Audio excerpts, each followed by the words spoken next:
आज हम देखेंगे जस्ट मनी के बारे में, जो कि डिजिटल मार्केटिंग में लोन देने में सबसे बड़ा नेटवर्क है जस्ट मनी।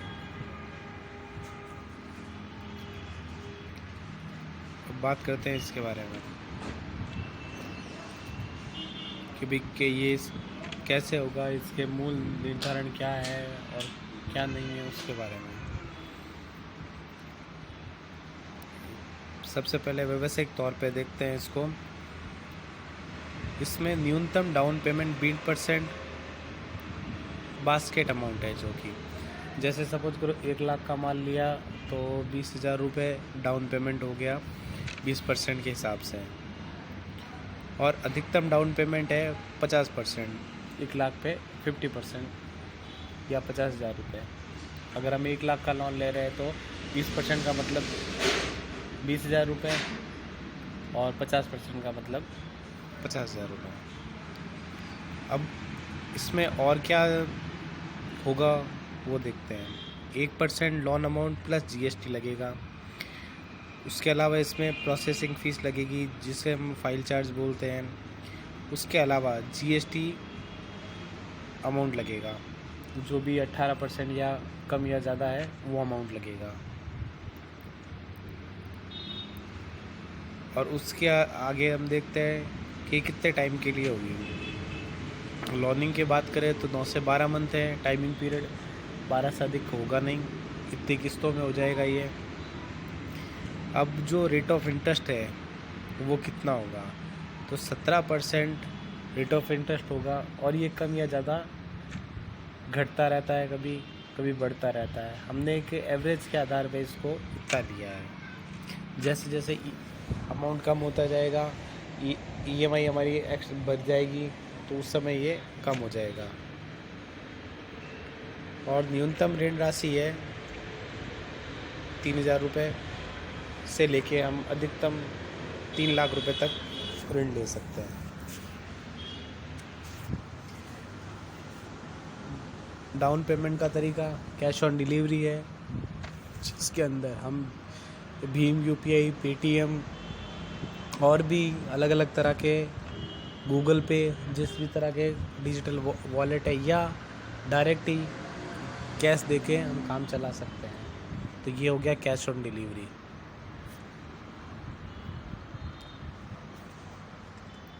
अब बात करते हैं आगे उत्पादन की कीमत, कि भाई सटीक गणना है। इसमें उत्पादक की कीमत 70,000 रुपये। DP 20 से 50%, 20,000 रुपये ले लेते हैं इसको। ऋण राशि 50,000 रुपये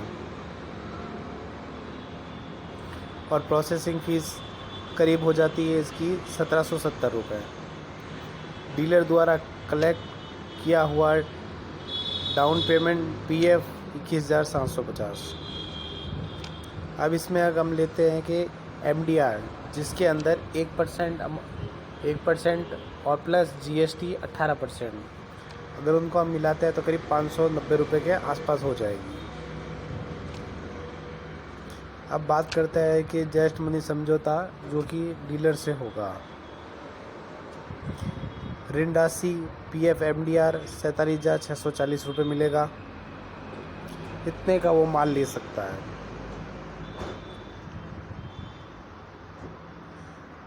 पूर्व योग्यता क्राइटेरिया, कि भाई किस इंसान को, किस व्यक्ति को हम दे सकते हैं अमाउंट, उसके उतने अमाउंट पे लोन दे सकते हैं, उसके बारे में देखते हैं। तो उसके लिए सबसे पहले तो उसकी आयु कम से कम 18 से 65 वर्ष होनी चाहिए। इससे कम या 18 से कम या 65 वर्ष से अधिक है तो उसकी लोनिंग नहीं होगी, क्योंकि ये हमारी पॉलिसी के बाहर हो जाएगा। और उसका न्यूनतम वेतन कम से कम, अगर कहीं जॉब कर रहा है तो 11,000 रुपये सैलरी होनी चाहिए मिनिमम। और अगर खुद का बिजनेस कर रहा है, खुद का डिस्ट्रीब्यूटर लिया हुआ है या डीलरशिप ली हुई, या कोई भी खुद का व्यवसाय कर रहा है, किसी भी प्रकार का व्यवसाय कर रहा है, और अगर वो 11,000 रुपये कमा रहा है तो उसे हम लोनिंग कर सकते हैं। अब बात करते हैं सिबिल की। सिबिल उसका 650 से ऊपर होना चाहिए। वो लोन देने वाला डीलर या डिस्ट्रीब्यूटर वो नहीं देख पाएगा, सिबिल नहीं देख सकता, केवल वो ऊपर दी गई 3 चीज़ें देख सकता है। उसकी एज देख सकता है, उसे 11,000 रुपये मिलते हैं या नहीं मिल सकते, या उसके व्यवसाय में 11,000 कमाता है या नहीं कमाता है, वो देख सकता है। इन चीज़ों के लिए जो ग्राहक लोन ले रहा है उसका आधार कार्ड से उसका मोबाइल नंबर लिंक होना आवश्यक है, क्योंकि जब हम KYC करेंगे तो जिस नंबर से आधार कार्ड लिंक होता है उसी नंबर पे OTP जाएगा। नंबर अगर लिंक नहीं होगा या नंबर अपडेट नहीं होगा तो OTP जाएगा नहीं और KYC पूरी नहीं हो सकेगी। 600 से 650 सिबिल के लिए पूरा करते हैं, लेकिन आय वेतन 35,000 होनी चाहिए। अब बात करते हैं इनस्टॉल लॉगिन की। दिए गए लिंक पर जैसे ही हम क्लिक करेंगे इस प्रकार की विंडो हमारे सामने खुल जाएगी। इसके अंदर हम स्टोर का उपयोगकर्ता का नाम और पासवर्ड दर्ज कर लॉगिन करेंगे। ID पासवर्ड हम डाल के इसके अंदर हम लॉगिन करेंगे, ठीक है। अब बात करते हैं उत्पादन वितरण की। उत्पादक का नाम कि भाई उसका फर्म का उसका क्या नाम है क्या नहीं है, वो उत्पादक का नाम लिखेंगे सबसे पहले।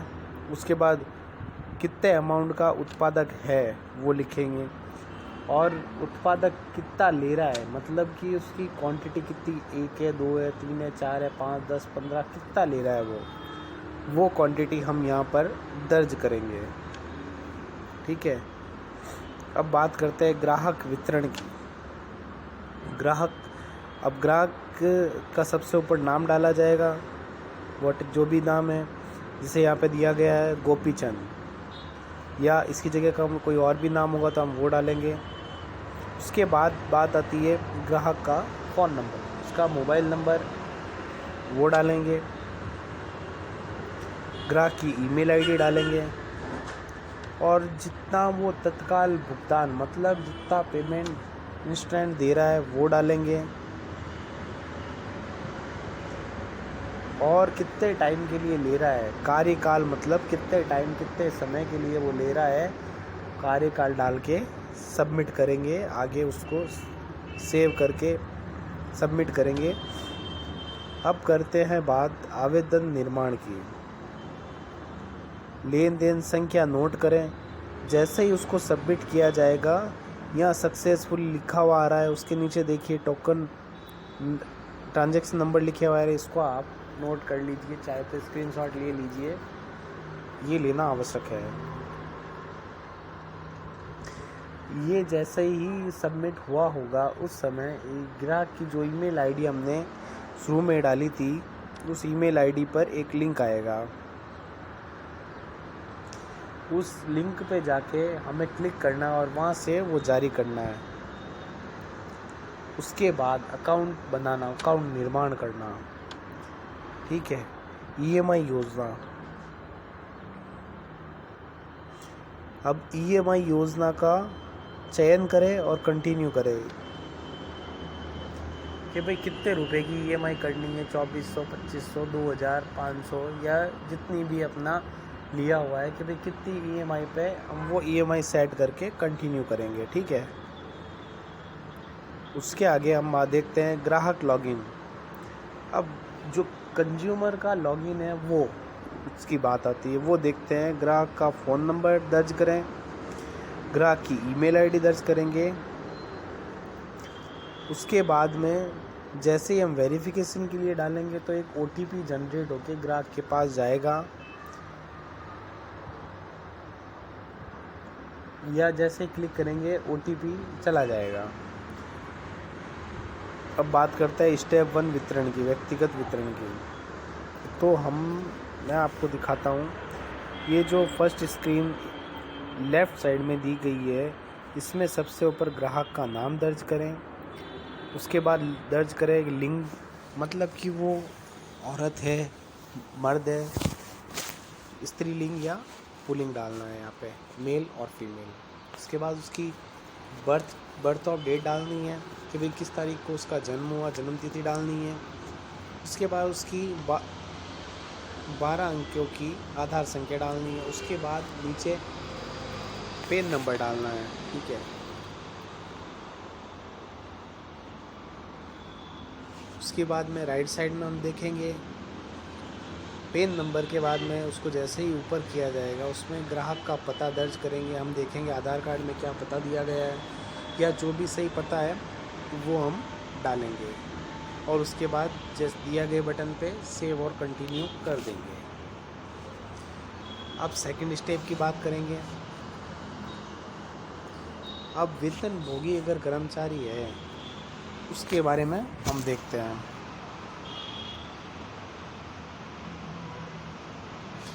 यदि आप सैलरीड चयन नीचे दिए गए विकल्पों को भरें।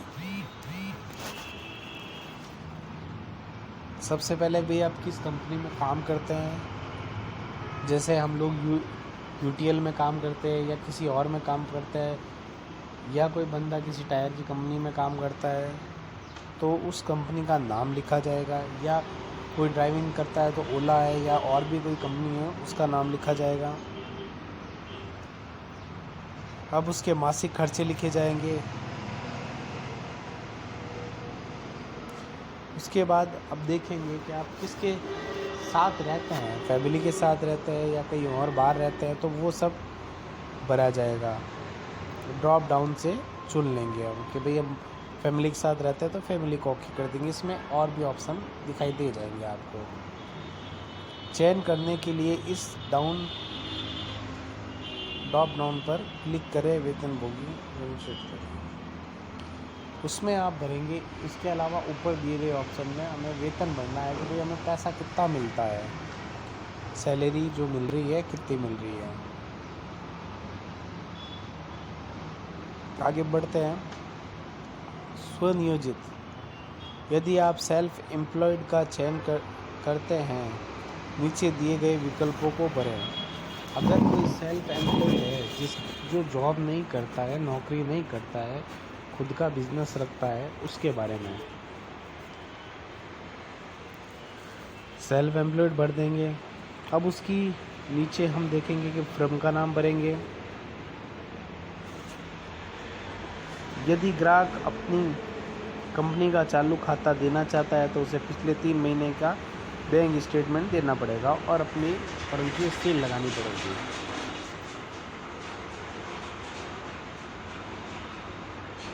और अगर बैंक खाता देना चाहता है तो आपको सामान्य रूप से आगे बढ़ेगा, बचत खाता देना चाहता है। स्टेप 3 की बारी आती है आय का सत्यापन। आय के बारे में बात करेंगे। आय सत्यापन के मोड। आय सत्यापन के 3 मोड है।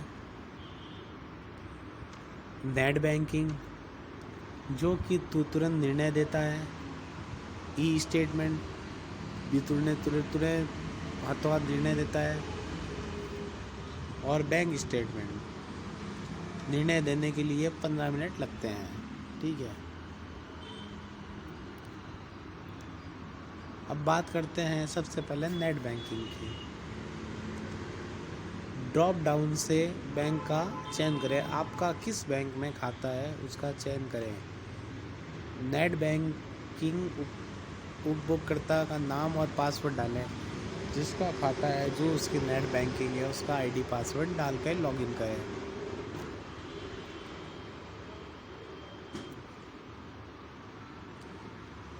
ये एक बैंक का पेज है, जस्ट मनी का नहीं, ये बैंक का पेज है। अगर हम सोच रहे हैं कि जस्ट मनी, तो ये जस्ट मनी का नहीं, आपके स्क्रीन पर बैंक का पेज खुल जाएगा। हम आपके लॉगिन रीडरशिप को स्टोर नहीं करते हैं। उच्चतम सुरक्षा बैंक प्लस सुरक्षा। इसके लिए आप टेंशन ना लें, हम उसको सेव नहीं रखेंगे और इसका चयन करके आगे बढ़े। Mode 2, step 2।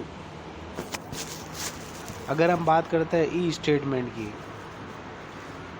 तो उसके अंदर ई स्टेटमेंट कैसे डाउनलोड करें। सबसे पहले कि भाई मैं ई स्टेटमेंट देना चाहता हूँ परंतु मुझे डाउनलोड करना नहीं आता है, मैं कैसे डाउनलोड करूँ। मेल इनबॉक्स में जाए और बैंक स्टेटमेंट के साथ खोजें।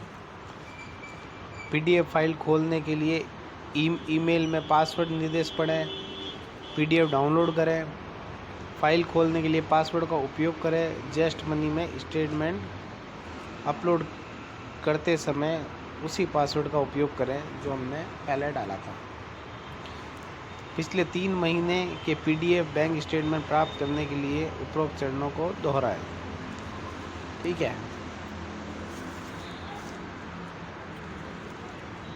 बैंक ई स्टेटमेंट कैसे अपलोड करें।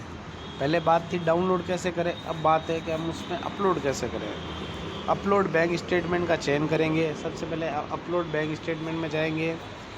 जेस्ट मनी ऋण आवेदन के दौरान PDF अपलोड करते समय उसी पासवर्ड का उपयोग करें जो पहले डाला था। अंतिम 3 बैंक स्टेटमेंट महीने के अनुसार अपलोड करें। अब उसके बाद नेट बैंकिंग में लॉगिन करें। बैंक स्टेटमेंट डाउनलोड करके जेस्ट पोर्ट में अपलोड कर लें। अच्छा, इसमें एक नोट दिया गया है जो कि M पासबुक स्वीकार नहीं की जाएगी क्योंकि इसमें लेन देन का पूरा ब्यौरा नहीं होता है, इसलिए फुल स्टेटमेंट की आवश्यकता होगी।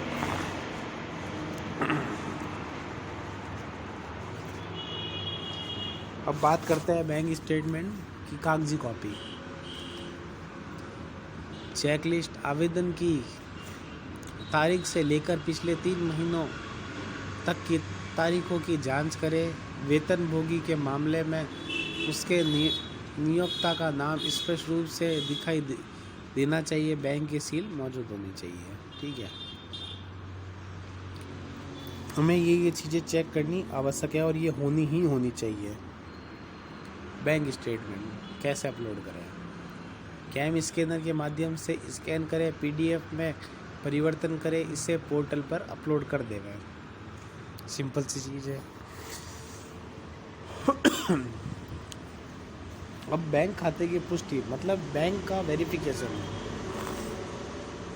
यदि ग्राहक ने नेट बैंकिंग का चयन किया तो वितरण स्वयं भर जाएंगे। अगर उसने नेट बैंकिंग उसके अलावा कोई ऑप्शन चुना है तो हमें भरने पड़ेंगे।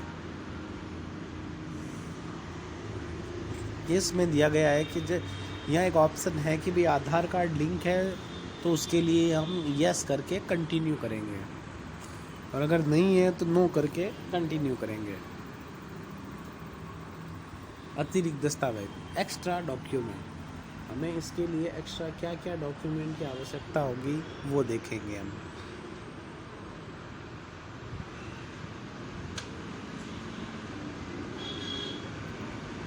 कई बार ग्राहक को आय के लिए कुछ सहायक दस्तावेज जमा करने के लिए ईमेल प्राप्त हो सकता है। ऐसा नहीं है कि हमेशा होगा, कई बार हो सकता है, तो उसमें विवरण देना आवश्यक है। अतिरिक्त दस्तावेज निम्नलिखित हो सकते हैं। सह आवेदक का बैंक स्टेटमेंट या वितरण, सह आवेदक के साथ संबंध प्रमाण पत्र के भी उसके साथ कैसे संबंध है उसके, ग्राहक का द्विवितरक बैंक विवरण। एक बार जब ग्राहक उस दस्तावेज को सबमिट कर देता है तो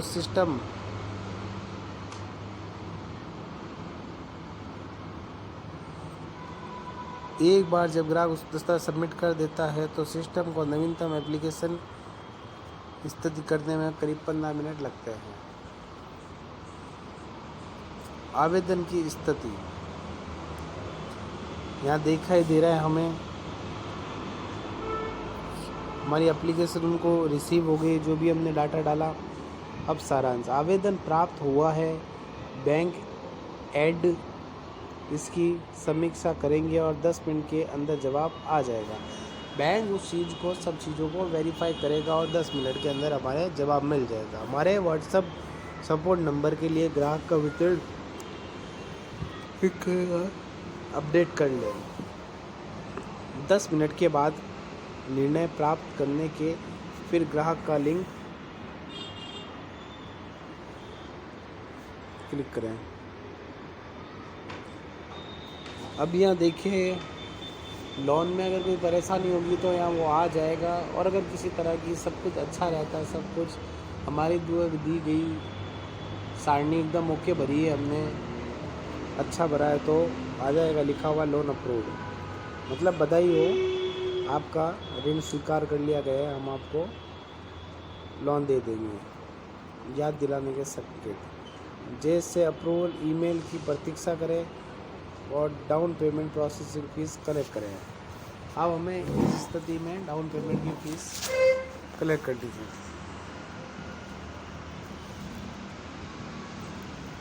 कई बार आ जाता है आवेदन स्वीकार कर लिया गया, कृपया ध्यान दें। यदि आवेदन खारिज कर दिया जाता है तो इसका मतलब है कि यह सभी चेक पॉइंट से नहीं गुजरा है। अगर उसका रिजेक्ट हो जाता है तो उसका मतलब है कि जितने भी डिटेलें दी गई उन सब से नहीं गुजरा गया है, कहीं ना कहीं कोई डिटेल छूट गई है। कृपया ग्राहक से 90 दिन के बाद फिर से जांच करने के लिए कहें। अगर वहाँ रिजेक्शन आ गया है तो इसका मतलब उसको बोल दीजिए आप कि 90 दिन के बाद आप दोबारा से चेक करें, और ये अस्वीकार हो गया है तो उस समय के लिए ये प्रक्रिया समाप्त हो जाती है। अब स्टेप 4 KYC विवरण। अब बात करते हैं अगर लोन अप्रूव्ड हो गया है उसका, तो अब हमें आगे क्या करना है इसके बारे में देखते हैं।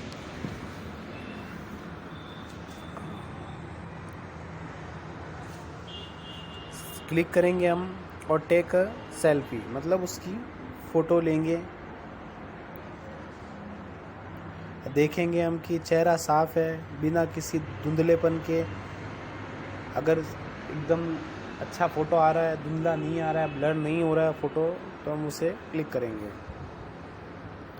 उसके बाद आधार सत्यापन ऑनलाइन OKYC। इसमें हम स्टेप 1 में क्या करेंगे, क्लिक करें, वेरीफाई आधार ऑनलाइन डालेंगे आधार। उसके बाद प्रोसेसिंग पर क्लिक करेंगे, अपना आधार नंबर कैप्चर और प्रोसेस करके दर्ज करेंगे। उसके बाद जो OTP मोबाइल नंबर पे आया है वो डालेंगे, 1 2 3 4 जो भी आया है वो डालेंगे और प्रोसेस पे क्लिक करेंगे। ठीक है। उसके बाद दस्तावेज जो डॉक्यूमेंट दिए गए उसे स्कैन करेंगे। यदि फ़ोटो स्पष्ट है तो ठीक है, वरना उस पर क्लिक करके उसके आधार को, उसके डॉक्यूमेंट को साफ करके हम उसकी फ़ोटो लेंगे। इसी तरीके से आधार की बैक भी ले लेंगे। सभी फ़ोटो को फिर देखेंगे और फिर सेव करके कंटिन्यू कर देंगे। अधिक जानकारी, एक्स्ट्रा जानकारी। ग्राहक चाहे KYC ऑनलाइन सत्यापित कर रहा हो या यदि वह स्वयं अपलोड कर रहा है, अगर वो खुद भी अपलोड कर रहा है तो उसे विवरण भरना होगा, जैसे कि उसके पिता का नाम, माता का नाम और वैवाहिक स्थिति, कि भाई वो शादीशुदा है या शादी नहीं हुई है उसकी, मैरिड और अनमैरिड। तत्काल भुगतान और ऋण समझौता। तत्काल और प्रोसेसिंग फीस। तत्काल भुगतान और PF का भुगतान पे ऑन डिलीवरी विकल्प का चयन करके किया जा सकता है। रीपेमेंट नेचअप सेटअप।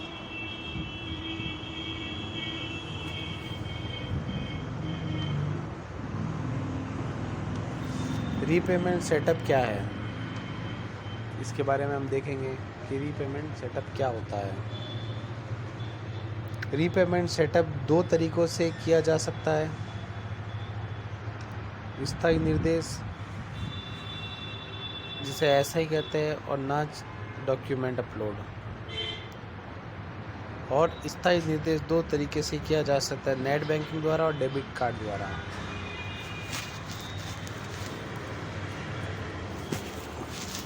बैंक जो नेट बैंकिंग के माध्यम से SI का समर्थन करता है, जैसे कि ICICI real time registration, Axis bank real time registration करेगा। HDFC net banking authoriser will get upload in T+2, मतलब 2 से 3 दिन लग सकते हैं इसमें। मतलब जिस दिन किया आपने उससे 2 दिन एक्स्ट्रा, आज कर रहे हैं तो कल नहीं, परसों नहीं, उससे अगले दिन होगा वो। नाच का उपयोग करके पुनः भुगतान सेटअप। नाच क्या है? ग्राहक बैंक खाता में ऋण अदायगी के लिए प्रत्यक्ष ऑटो डेबिट सेट करने के लिए नाच दस्तावेज को कैसे अपलोड करें।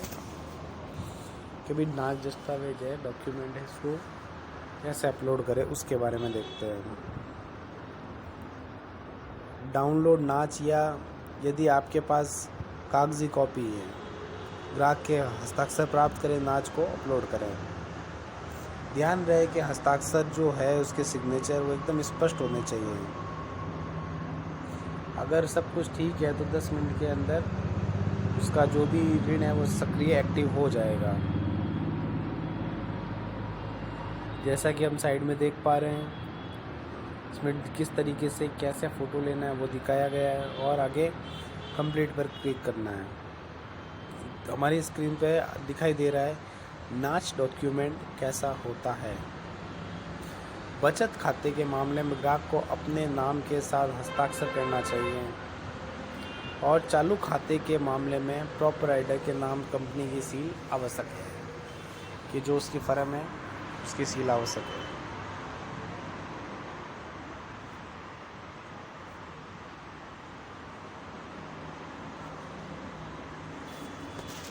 अब बात करते हैं नाच में क्या और क्या नहीं करना है। हमें क्या करना है क्या नहीं करना है, नाच के बारे में हम इसको देखते हैं। क्या करें, सबसे पहले इसके बारे में। नाच को केवल काली या नीली स्याही में हस्ताक्षर किया जाना चाहिए। जो सिग्नेचर करेंगे हम काली और नीली, ऐसा नहीं है कि हम किसी और कलर के स्केच पेन से कर दे हुए या फिर रेड पेन से कर दे हुए, काले या ब्लू पेन से ही करना है। नाच पर सिग्नेचर मैनुअली होना चाहिए, डिजिटल नहीं होना चाहिए। डिजिटल सिग्नेचर नहीं चलेगा, इस पर आपको फिज़िकली तौर पे हस्ताक्षर करना पड़ेगा। ये चीज़ हमें ध्यान रखनी है। और जो हस्ताक्षर है वो ग्राहक का जो नाम दिया हुआ है फॉर्म में उसके ऊपर होना चाहिए। धुंधलापन से बचाने के लिए नाच की फ़ोटो को उचित रोशनी में लिया जाना, अंधेरे में ना लेवें। उसकी फ़ोटो रोशनी में अच्छे से लें जहाँ पे स्पष्ट और क्लियर आ रही हो।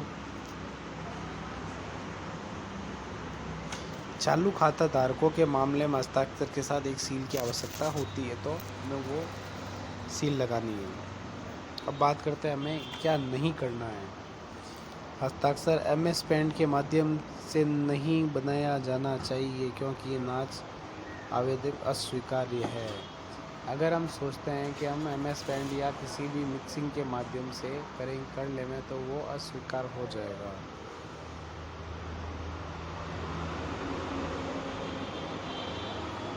और जिस पे जो डॉक्यूमेंट पे नाच पे सिग्नेचर गए हुए तिरछा टेढ़ा बांका नहीं, स्पष्ट तौर पे सीधा और प्रॉपर तरीके से किया जाना चाहिए। और जो इसका फ़ोटो ले रहे हैं हम, वो नज़दीक से और पूरा क्लियर फ़ोटो लेना चाहिए। ऐसा नहीं कि बहुत ऊपर से ले लिया कि सिर्फ ओनली फॉर वो डॉक्यूमेंट दिख रहा है, उसमें क्या लिखा हुआ है क्या लिखा हुआ नहीं है वो नहीं दिख रहा है। तो आपको बता दें कि स्पष्ट तौर पे ऐसा लेना चाहिए कि क्लियर आ जाए फ़ोटो।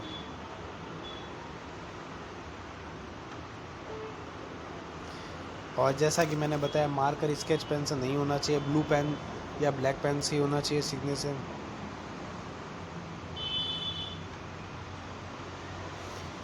अब बात करते हैं सिग्नेचर की, कि सिग्नेचर इतना भी ज़्यादा बड़ा नहीं होना चाहिए कि वो उस बॉक्स में आए नहीं, या इतना ज़्यादा छोटा नहीं होना चाहिए कि इस पर तौर पर समझ में ही नहीं आए।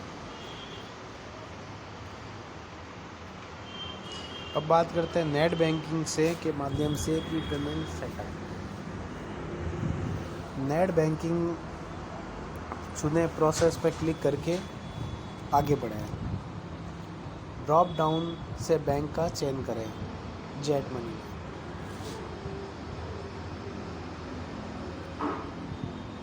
डेबिट कार्ड के माध्यम से रीपेमेंट सेटअप करेंगे।